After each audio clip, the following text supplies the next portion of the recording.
नमस्कार मित्रों, विंटर्स की शुरुआत हो गई है। विंटर के मौसम में खांसी होना एक आम बात है।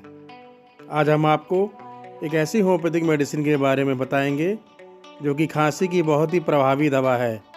इस दवा का नाम बायो कॉम्बिनेशन नंबर 6 है। यह दवा सूखी व गीली दोनों प्रकार की खांसी में प्रयोग होता है।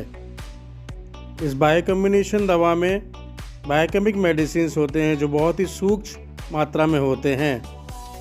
इस दवा को बच्चे, बूढ़े, जवान सभी प्रयोग कर सकते हैं।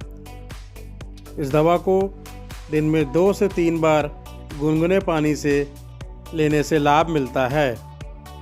खांसी के लिए अपने लक्षणों के अनुसार इस दवा को प्रयोग करें व लाभ पाएं।